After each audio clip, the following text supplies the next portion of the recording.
참 생명은 신비롭습니다. 그런데 우리만 이 신비로운 사실을 잘 알지 못하는 안타까움이 있습니다. 그럼에도 우리는 오늘 이 빛으로 인도함을 받아야 합니다. 아마 그렇지 않으면 빛은 없을 것입니다. 바로 이 생명을 주도하는 실제이기도 합니다. 아무리 우리가 어두워도 우리가 만든 빛은 한계가 있어요. 어둠을 일순간은 밝힐 수 있을는지 몰라도 이 빛으로 인간을 살아가게 할 수는 없습니다. 바로 내가 살아가는 인생에 이것은 우리가 알든 모르든 그 빛으로 비추어져야 할 것입니다. 중세 여러분 아시는 암흑기를 기억할 겁니다. 우리가 중세 암흑기다 하면 아마 곧바로 르네상스를 생각할 수 있을 것입니다. 중세 암흑기 다음에 곧 소위 그 인본주의 중심으로 휴머니즘이라는 르네상스가 모든 문의 부흥을 이루었다, 이렇게 생각들을 합니다. 근데 정말 그럴까요? 여기에 이 사실을 그대로 역사의 근거를 통해서 밝혀낸 분이 있습니다. 하버드대 영문학 교수인 스티브 그린 블랙이라고 하는 분이 그가 쓴 책이 있습니다. 1417년 근대 탄생에서 이렇게 말합니다. 왜 르네상스가 일어났는가에 답이기도 한데요, 어느 한 광적인 그 책 수집가가 이 사실을 생생하게 전해지면서 이런 글을 소개합니다. 바로 그 사람은 포저 블라촐린이라는 사람입니다. 그 유명한 로마 교황청의 사무국 간부로 일을 하다가 그만 이 교황청에서 쫓겨납니다. 그러자 이 사람은 할 일이 없으니까 고대 문헌을 찾아서 이제 전국 방방곡곡을 다닙니다. 그러다가 독일의 한 수도원에 다다르게 되는데 거기서 우연히 사물의 본성에 관하여라는 이 오래된 시를 발견하게 됩니다. 그 내용은 이렇습니다. 우주는 원자들의 우연한 충돌로 탄생했으며 창조자란 없다. 사후세계도 없다. 따라서 인생은 현생의 행복을 추구하는 방향으로 설계되어야 한다. 쾌락의 증진과 고통의 경감이 인생의 최고의 목표가 되어야 한다, 이런 시입니다. 사실 이 시는 우리가 생각하는 것보다 대단히 유명한 시입니다. 이 시는 고대 그리스의 철학자 중에 한 사람이죠. 에피쿠로스. 바로 이 에피쿠로스의 그 모든 것을 정립한, 즉 에피쿠로스주의의 핵심 사상이기도 하거든요. 바로 이 흐름을 한 시인 루클레티우스에 의해서 바로 시로 핵심 사상을 엮은 것입니다. 그런데 우연하게 이 시가 이 포저에 의해서 필사본이 되고요, 전 유럽에 읽혀지기 시작하면서 바로 르네상스의 기폭제가 됐다는 것입니다. 그런데 이 사실로 인해서 이 스티브 그린 블랙 교수는 2012년 퓰리처 상을 받게 됩니다. 바로 이 시의 창조자는 없다, 사후세계도 없다, 쾌락의 증진과 고통의 경감이 인생의 최고의 목표가 되어야 한다.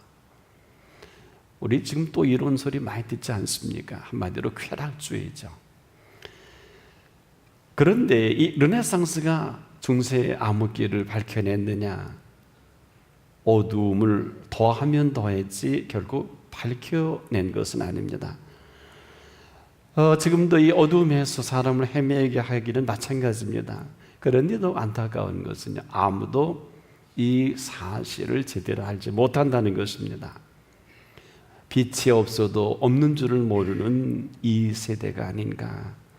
또 열심히 따는 이것 아니지 않느냐고 빛을 만들어 봅니다마는, 여러분, 우리가 사는 생명의 빛을 만들 수 있을까요? 만든다고 만들어지면 얼마나 좋겠습니까? 그럼에도 우리가 전혀 만들지 않은 이 빛은 오늘도 계속 우리 위에 비춰지고 있습니다.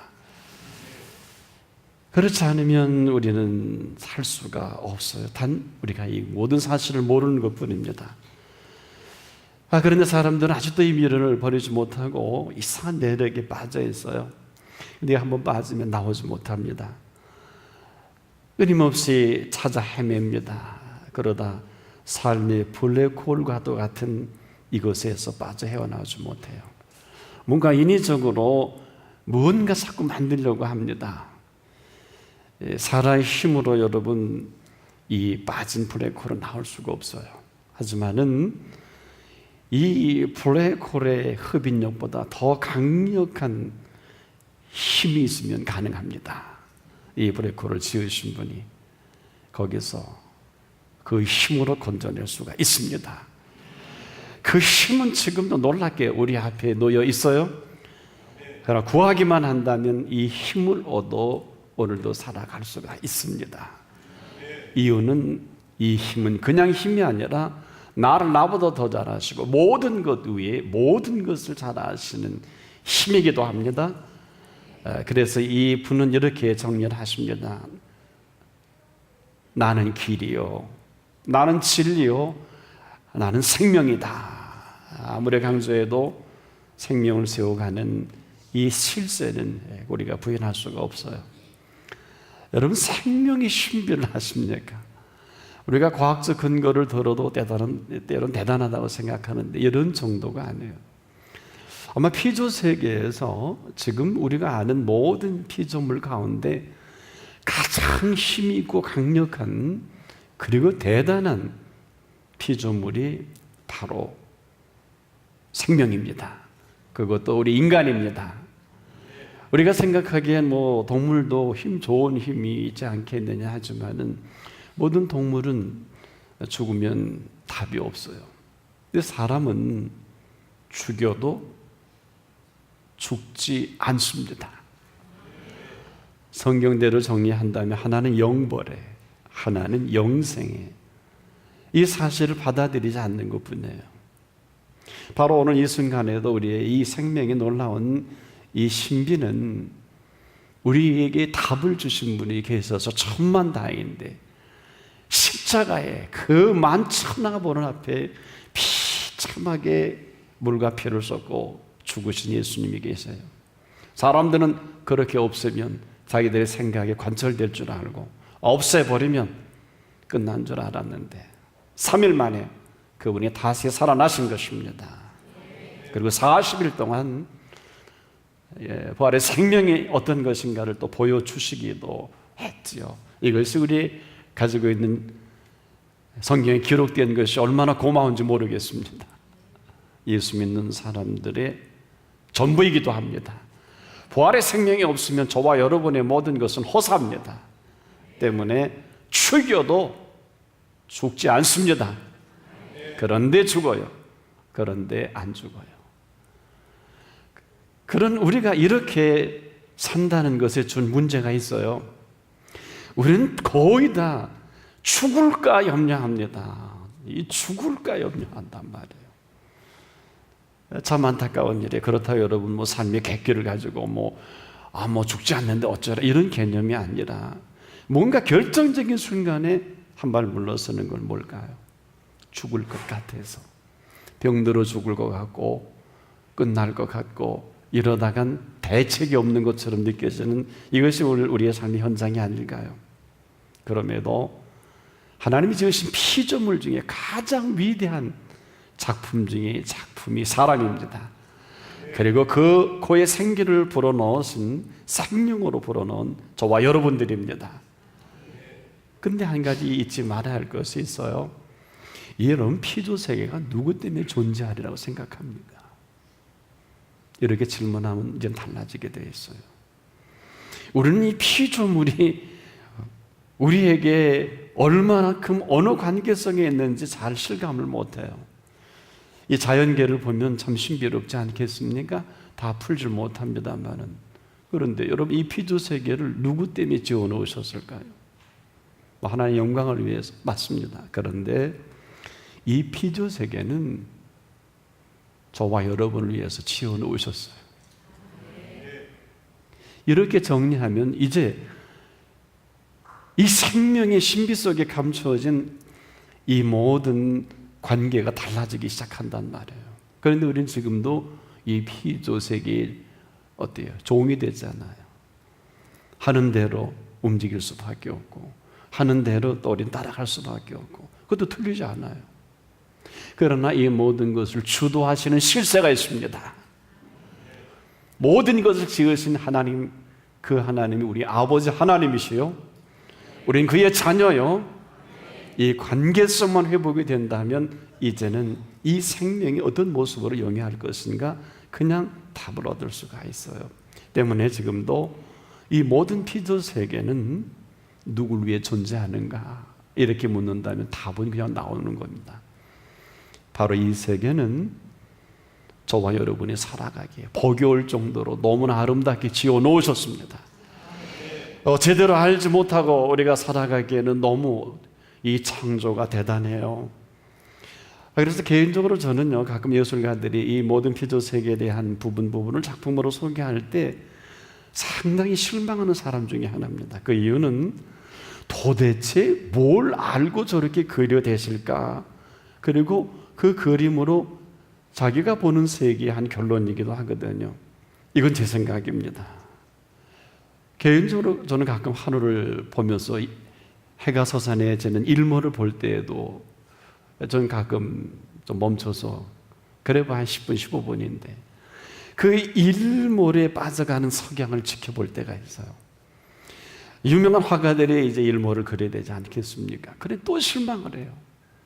왠가 하면 그 일몰의 아름다고 창연한 이 색과 이 흐름과 분위기를 연출한다는 게 거의 불가능하더라고요. 아무리 석양을 잘 그려낸 화가라 할지라도 부분이에요.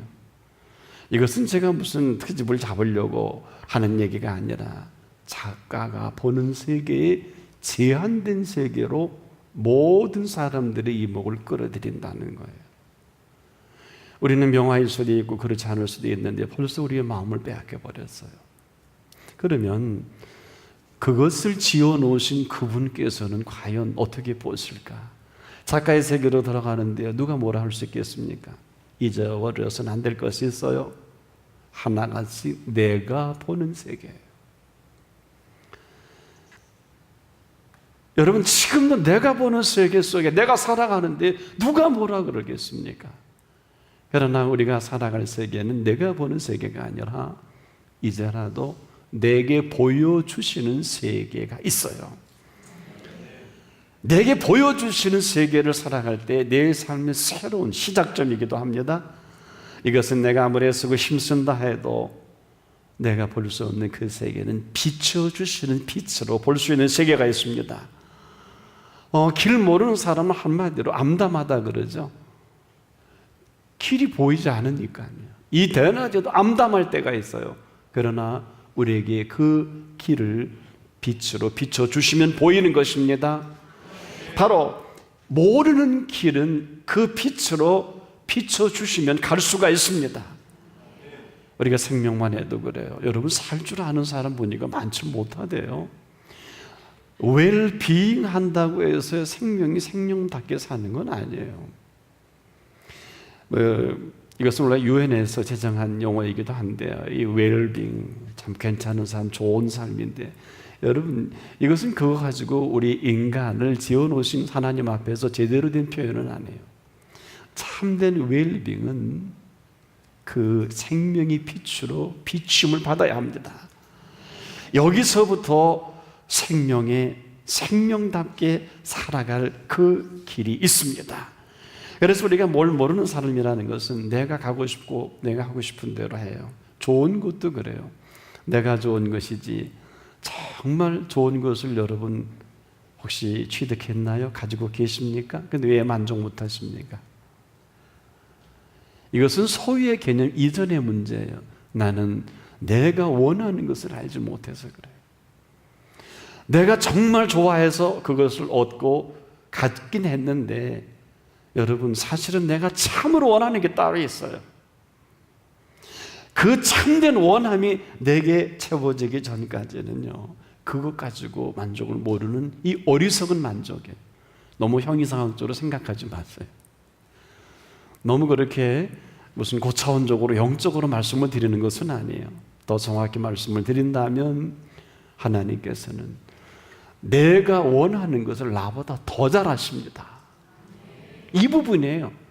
영적인 부분이 아니에요.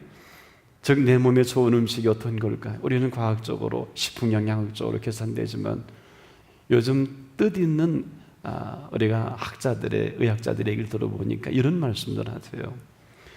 자기 몸에 좋은 음식은 사람마다 다 다르다, 이런 얘기를 합니다. 사람마다 다 다르기 때문에 A라고 하는 사람의 몸에 좋은 게 절대 B에게 좋지 않다. 이것은 무슨 얘기냐 하면 몸에 좋대, 절대로 다 좋지 않다는 걸 뭘까요? 우리는 아직도 나를 모른다는 거예요. 하지만 나를 지으신 분은 나보다 더 잘하십니다. 이 더 잘하신다는 것은 형이상학적인 얘기 아니라 아주 현실적이에요. 어떻게 오늘도 내가 가장 좋아하는 것은 그분은 아시고 주십니다. 그런 경험이 있기를 바랍니다. 그래서 우리 인생에 필요한 모든 것을 나를 지으신 분이 더 잘하신다는 것은 있어야 할 줄 아신다는 겁니다. 빛으로 인도받기 전에는 불가능해요. 참 오묘합니다. 그래서 오늘을 제대로 살 수 있는 분은 많지 못해요. 왜? 오늘은 새날입니다. 어떤 미래학자, 어떤 유명한 학설을 가지고도 오늘은 아무나 사는 날이 아니에요. 어제처럼은 살 수 있어요. 72억이 오늘을 아무도 살아본 사람이 없는데 누가 가르칠 수 있을까? 불가능해요. 한 번만 가능합니다. 오늘을 준비해 주신 그분이 오늘을 압니다. 그분이 이 암담한 시대에 빛으로 비춰주시기 전까지는 오늘을 힘있게 또 능력있게 살만한 오늘을 살기는 불가능한 것입니다. 그래서 지금도 그 빛으로 인도함을 받는 사람들이 많은 것 같은데 그렇지 못한 이유는 거의 우리에게 비춰주는 그 빛은 그렇게 썩 매력적이질 못해요. 여러분, 바로 이런 부분이 오늘을 살아가는 우리들에게 너무 부담이 되는 거예요. 살 줄을 모르는 것이죠. 뭐하는 사람들에게 멘토에게 물어봅니다. 그 사람도 몰라요. 오늘 모르는데 거기는 왜 찾아갑니까? 겸손히 오늘을 준비해 놓으시고 오늘 우리에게 생명되게 하신 그분께 여쭤봐야 돼요. 어느 누가 가르쳐 주냐고요? 제일 중요한 생명에 관한 일입니다. 그리고 생명이 사랑하는 일이에요. 저는 이렇게 말씀을 전하지만 너무도 고마운 것은 지금도 하나님이 살아계신 하나님이세요. 그분을 우리가 아버지 하나님으로 부를 때 그분을 하세라도 우리에게 대답하시는 아버지 하나님이십니다. 우리는 저 계단 너머에 무엇이 있는지 몰라요. 그러나 그분이 한 계단을 걸어가면 걸어가는 거예요. 그 계단의 벼랑 끝인지 알지 못하지만 계단 꼭대기에 올라와서 헬기를 싣고 가면 될 거 아니에요. 웃을 얘기가 아니에요. 여러분, 생명은요, 생명을 인도하는 동력이 있습니다. 오늘 예수님은 이렇게 말씀하십니다. 어둠에 다니지 말고 생명의 빛을 얻으리라. 빛은 얻어야 합니다. 언제 성경이 너희가 이 세상의 빛이 되라 그랬어요? 그런 말 없어요. 언제 성경이 너희 소금이 되라 그런 말 없어요. 속지 마세요. 성경은 똑똑하게 이렇게 말씀해 주십니다. 너희는 세상의 빛이니. 이 말씀은 오늘 본문의 말씀처럼 생명의 빛을 내게 얹어주마. 생명의 빛을 얻으리라. 주시면 할 수가 있어요. 하게 하시면 하는 것입니다. 너희가 세상의 빛이 되라가 아니라 그 빛을 비춰주시면 그 빛 얻어서 그 빛 가운데 인도하는 대로 살아갈 뿐이에요. 우리의 공로와 수고와 애씀이 없습니다. 그리스도가 책임지는 사람을 그리스도인이라고 합니다. 그리스도인은 그를 믿고 내가 마음대로 하는 사람들이 아니에요. 우리에게 빛으로 비춰주신 그 빛으로 너희가 그대로 빛을 발할 수 있느니라. 지금도 어때요? 우리가 인정하든 안 하든 우리의 생명은 이 빛으로 인도받고 채워지는 생명의 신비가 있어요. 생명은 빛으로 살아갈 생명입니다. 오늘 그 생명이 우리 앞에 놓여 있어요. 이 생명의 신비의 세계로 우리의 눈을 열어 보게 하실 부분이 있고요. 이 귀는 16Hz에서 2만 Hz 정도의 가정지역으로 끝나지 않고 항상 플러스 알파의 소리를 듣게 만들어 주시니 믿습니다. 여기에다가요, 이 깨달음이 오묘함과 신비함으로 보게 하신 눈까지 있어요. 그렇다면 이제는 어떨까요? 보게 하시고 듣게 하시고 깨닫게 하신 그분의 세계를 우리는 만끽할 수가 있습니다. 그래서 저는 그냥 무감각하게 범사에 감사했지만 지금은 감각 있게 그 범사에 펼쳐질 일들이 보여지면서 감사하게 되는 겁니다. 전혀 이 일에 걱정이었지만 지금 펼쳐질 이 일이 주님 안에 있을 때 항상 우리는 기뻐할 수가 있는 거거든요. 근데 그냥은 불가능해요. 5분도 못 가요. 항상 기뻐하라 그랬지. 기뻐. 그래서 저는 답하다. 뭐 뒤집어집니다. 새까맣게 잊어버리고 또 내 하던 방법대로 너무 잘해요. 어떠세요? 하고 보면 이걸 이럴 일이 아닌데. 거의 우리가 잘하는 건 99.99%가요. 익숙한 학습이에요. 특히 학문이 높은 분들, 경험이 많은 분들은 거의 불치 수준이에요. 오늘 죽어도 하던 대로 합니다. 가던 대로 갑니다. 끝간데 없이 가요. 예수님이 필요 아니요. 예수님보다 더 똑똑해요. 예수님보다 더 지혜롭습니다. 어쩌자고요? 하나님 잠깐 계시랍니다. 어쩌자고요? 지금 하나님보다 똑똑한 사람들이 얼마나 많습니까? 똑똑하지 않고, 그리고 정말 그러면 누가 하나님보다 더 똑똑하지 않은 사람들일까요? 아무리 내 지혜가 많고 경험이 많아도 그분께 여쭙는 사람이에요. 그리고 대답이 없으면 기다리세요. 그래서 우리가 신뢰하면 그 자리에 있는 것입니다. 없으면 신뢰는 거기까지예요. 이것은 무슨 얘기일까요? 오늘 우리가 비춰주시는 그 빛으로 살아갈 생명입니다. 지금까지 내가 살아왔다면 그 빛은 나를 살아가게 할 빛이십니다. 어둠에 더는 다니지 마십시오. 생명의 빛을 얻으십시오. 주시겠다고 하셨습니다. 비춰주시겠다고 했습니다. 하나님께서 우리의 앞길을 아시지 않습니까? 왜 모르시겠습니까? 근데 우리는 항상 앞서간단 말이에요. 앞서가는 건 교만이고 뒤처진단 말이에요. 교만이거든. 우리는 거만 아니면 교만에 너무 익숙해요. 그 사이는 없어요. 사이가 뭘까요? 신뢰하는 사람은 그 자리에 있는 사람입니다. 그 빛으로 인도받을 때까지는 움직이시면 안 돼요.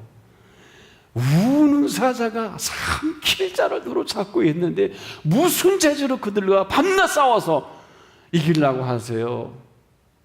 제가 언젠가 한번 손자병법의 그 키워드를 말씀드린 일이 있죠. 손자병법위원회에서 가장 크게 여기에는 전승 전략은 뭐예요? 응? 4가지를 말씀해 드렸죠.